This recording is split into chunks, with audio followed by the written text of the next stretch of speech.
Di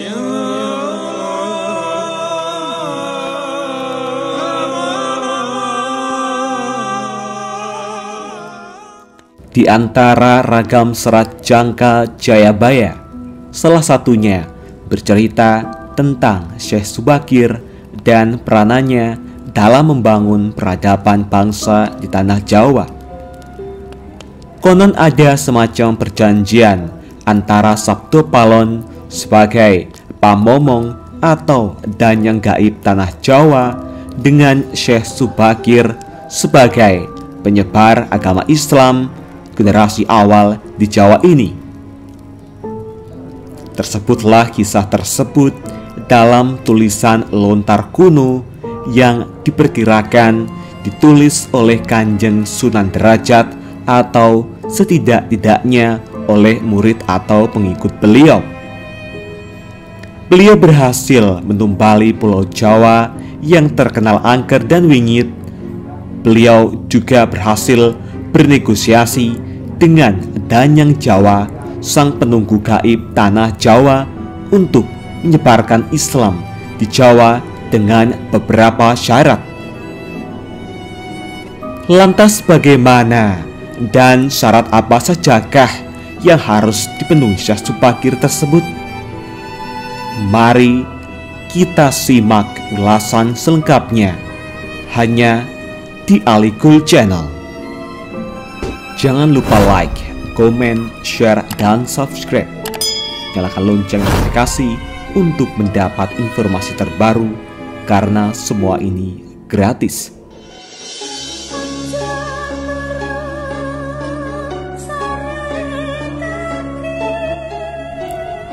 Nama Syekh Subakir sudah tak asing lagi bagi sebagian besar masyarakat Jawa. Beliau merupakan generasi pertama Wali Songo yang dikenal sebagai orang yang berhasil menumbali Pulau Jawa yang terkenal angker dan wingit. Beliau juga berhasil bernegosiasi dengan Danyang Jawa, sang pelindung gaib tanah Jawa, untuk menyebarkan Islam di Jawa dengan beberapa syarat. Di dalam kitab Musarar diceritakan bahwa pada masa dahulu Pulau Jawa terkenal sangat angker dan kondisinya tak karuan. Pengaruh magis di tanah Jawa masih begitu kuat, di mana banyak jin dan setan menghuni setiap sudut tanah Jawa yang saat itu masih berpenduduk hutan belantara. Suatu hari, Sultan Turki saat itu, yaitu Sultan Muhammad I, mendapatkan petunjuk untuk melakukan penyebaran Islam di Pulau Jawa. Maka diutuslah rombongan para alim ulama untuk mendatangi Pulau Jawa guna syiar Islam. Sayangnya, hampir seluruh rombongan tersebut tewas dikarenakan perbuatan para lelembut penduduk tanah Jawa yang tidak mau menerima ajaran Islam.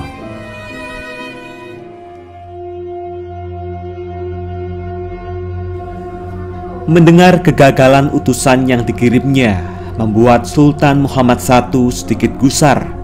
Akhirnya ia pun memerintahkan seorang yang terkenal alim, ahli ruqyah, memiliki kemampuan untuk berinteraksi dengan dunia gaib, serta memiliki keahlian dalam membabat tanah yang angker.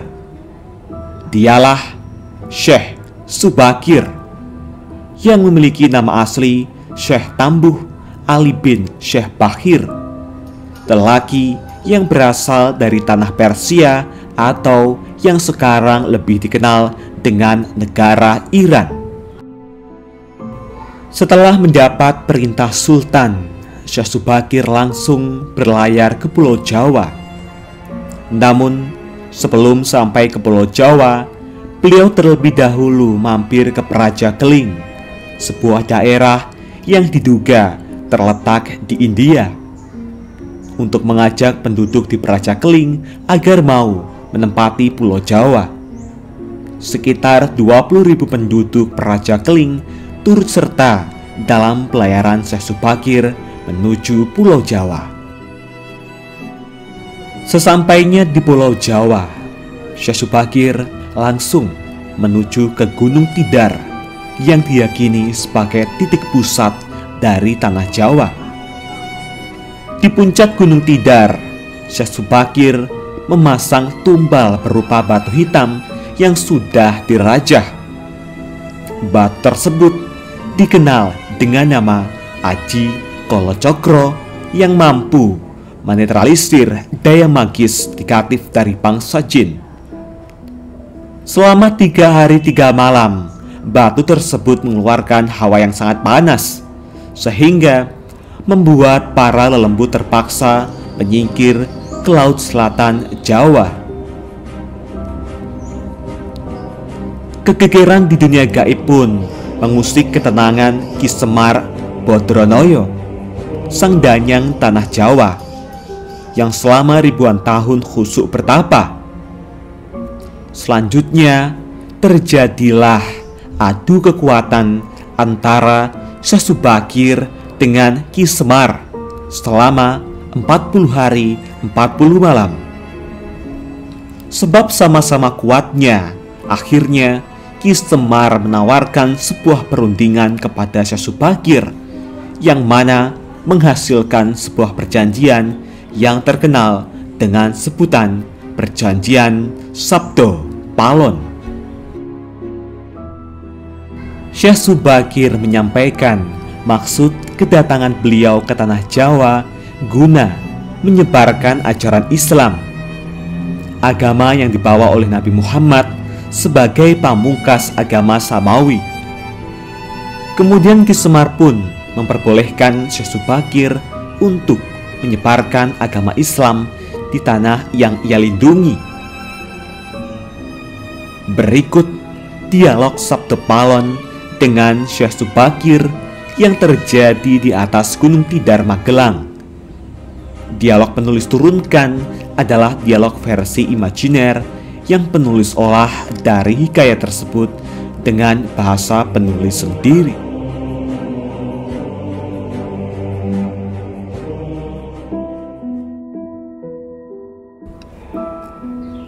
Syekh Subakir.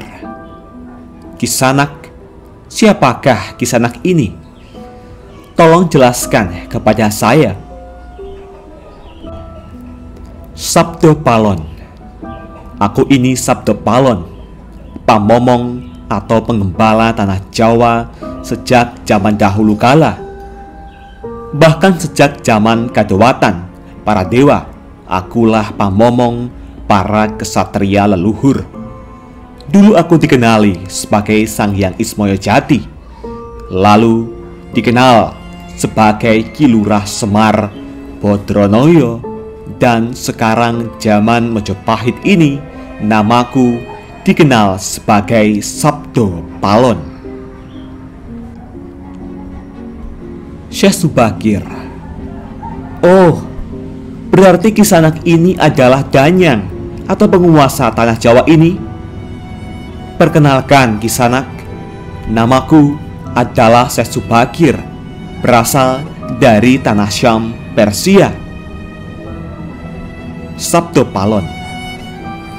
Ada hajat apa gerangan Jigantiko rawuh di tanah Jawa ini? Syekh Subakir. Saya diutus oleh Sultan Muhammad yang bertahta di negeri Istanbul untuk datang ke tanah Jawa ini. Saya tiadalah datang sendiri. Kami datang dengan beberapa kawan yang sama-sama diutus oleh Baginda Sultan. Sabdo Palon. Ceritakanlah selengkapnya Kisanak, supaya aku tahu duduk permasalahannya. Syekh Subakir. Baiklah. Pada suatu malam, Baginda Sultan Muhammad bermimpi menerima wisik atau ilham, wisik dari Yang Akarya Jagat, Gusti Allah, Zat yang Maha Suci lagi Maha Luhur, diperintahkan untuk mengutus beberapa orang alim ke tanah Jawa ini. Yang dimaksud orang alim ini adalah sebangsa pendeta, brahmana, dan resi di tanah Hindu. Pada bahasa kami disebut ulama. Sabdo Palon. Jadi, Cingendiko ini termasuk ulama itu tadi? Syekh Subakir. Ya, saya salah satu dari utusan yang dikirim Baginda Sultan.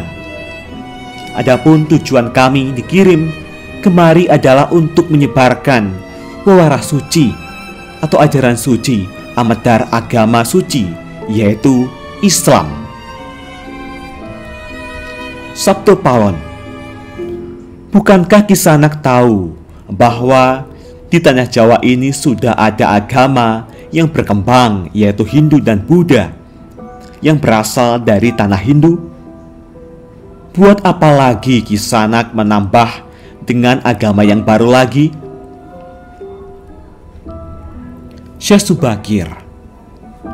Biarkan Kawula Dasih yang memilih keyakinannya sendiri. Bukankah Kisanak sendiri sebagai danyangnya tanah Jawa lebih paham bahwa sebelum agama Hindu dan Buddha masuk ke Jawa ini, di sini pun sudah ada kapitayan atau kepercayaan? Kapitayan atau ajaran asli tanah Jawa yang berupa ajaran Budi? Sabdo Palon. Ya, rupanya Kisanak sudah menyelidiki Kawula Jawa di sini. Memang di sini sejak zaman sebelum ada agama Hindu dan Buddha sudah ada kapitayan asli. Kapitayan adalah kepercayaan yang hidup dan berkembang pada anak cucu di Nusantara ini. Syekh Subakir. Jika berkenan, tolong ceritakan bagaimana kapitayan yang ada di tanah Jawa ini. Sabdo Palon. Secara ringkas, kepercayaan Jawa begini. Manusia Jawa sejak dari zaman para leluhur dahulu kala meyakini ada Sang Maha Kuasa yang bersifat tan keno kinoyo ngopo. Tidak bisa digambarkan bagaimana keadaannya. Dialah pencipta segala-galanya. Bawono Agung dan Bawono Alit, jagat besar dan jagat kecil, alam semesta dan alam manusia. Wong Jawa diyakini bahwa Dia yang Maha Kuasa ini dekat juga dengan manusia. Dia juga diyakini berperilaku sangat welas asih. Dia juga diyakini meliputi segala sesuatu yang ada. Karena itu, masyarakat Jawa sangat menghormati alam sekelilingnya. Karena bagi mereka semuanya mempunyai sukma. Sukma ini adalah sebagai wakil dari Dia yang Maha Kuasa itu. Jika masyarakat Jawa melakukan pemujaan kepada Sang Pencipta, mereka lapangkan dengan tempat yang suwung. Suwung itu kosong, namun sejatinya bukan kosong, namun berisi Sang Maha Ada.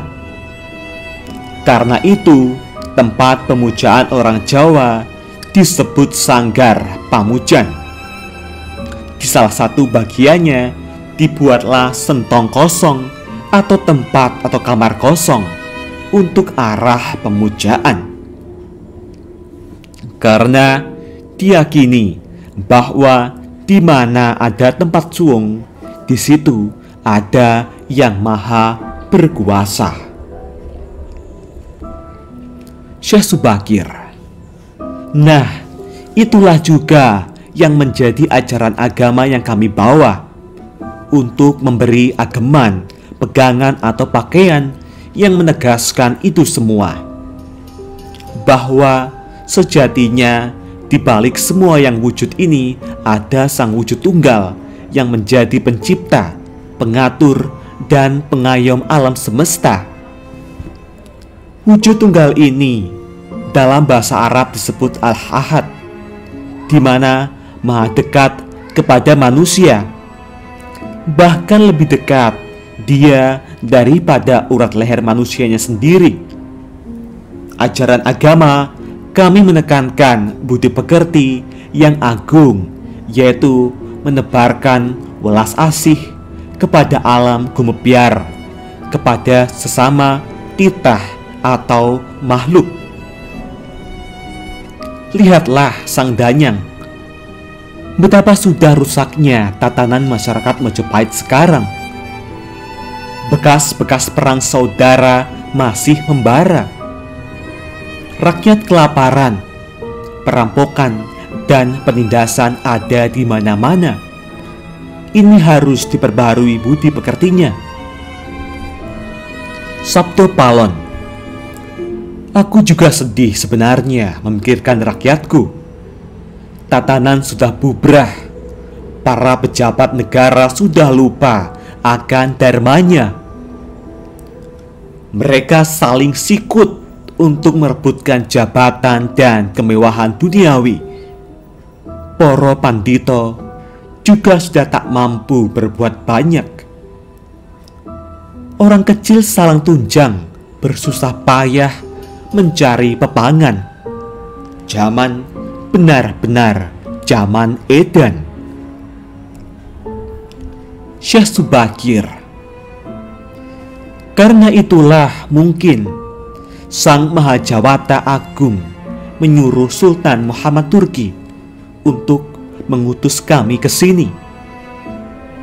Jadi, wahai Sang Danyang Tanah Jawa, izinkanlah kami menebarkan wewarah suci ini di wewengkon atau di wilayah kekuasaanmu ini. Sabto Palon. Baiklah jika begitu, tapi dengan syarat-syarat yang harus kalian patuhi. Syekh Subakir. Apa syaratnya itu, wahai Sang Danyang Tanah Jawa? Sabto Palon. Pertama, jangan ada pemaksaan agama, dharma, atau kepercayaan. Kedua, jika hendak membuat bangunan tempat pemujaan atau ibadah, buatlah yang wangun bangunan luarnya tampak cakrak atau gaya Hindu Jawa, walau isinya dalamannya Islam. Ketiga, jika mendirikan kerajaan Islam, maka ratu yang pertama harus dari anak campuran. Maksud campuran adalah jika bapaknya Hindu, maka ibunya Islam. Jika bapaknya Islam, maka ibunya harus Hindu. Keempat, jangan jadikan wong Jawa berubah menjadi orang Arab atau Parsi. Biarkan mereka tetap menjadi orang Jawa dengan kebudayaan Jawa walau agamanya Islam. Karena agama setahu saya adalah dharma, yaitu lelaku hidup atau budi pekerti. Hati-hati jika sampai orang Jawa hilang Jawanya, hilang kepribadiannya, hilang budi pekerti yang adiluhung, maka aku akan datang lagi. Ingat itu, 500 tahun lagi, jika syarat-syarat ini kau abaikan, aku akan muncul membuat goro-goro. Syekh Subakir. Baiklah, syarat pertama sampai keempat aku setujui.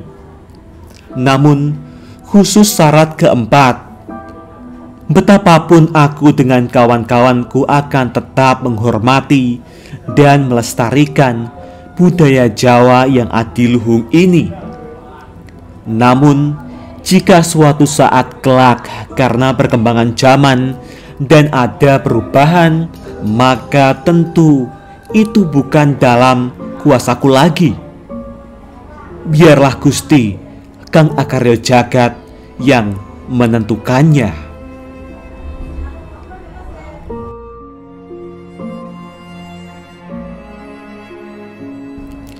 Itulah tadi percakapan antara Sabdo Palon dan Syekh Subakir. Memang susah untuk mengetahui keadaan, asal-usul, atau gambaran kondisi sebuah masyarakat nun jauh ke masa lalu. Semakin jauh masa itu, semakin gelap gambarannya. Namun, upaya-upaya ahli sejarah dan lainnya untuk menguaknya patut dihargai. Paling tidak ada sedikit gambaran yang mungkin bisa kita lihat, meski tidak sebenarnya benar 100%. Bahwa kata Jawa itu bisa diartikan gemati, perhatian, menghargai, menyayangi. Jadi siapapun mereka bisa melakukan itu semua di Pulau Jawa ini akan menjadi leluhur Jawa, entah dia dari belahan dunia manapun. Itulah tadi bunyi perjanjian Sabdo Palon dengan Syekh Subakir.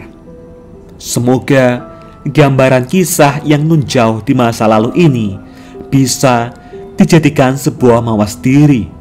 Dan jangan sepenuhnya kisah ini ditelan mentah-mentah dan selalu ambil sisi positifnya. Bagaimana tanggapan Anda semua mengenai asal-usul penyebaran agama Islam di tanah Jawa ini? Apakah Anda mempercayainya? Tulis komentar Anda di kolom komentar. Jangan lupa like, komen, dan subscribe. Jangan lupa bagikan informasi ini, semoga bermanfaat. Nantikan video terbaru selanjutnya hanya di Alikul Channel. Terima kasih.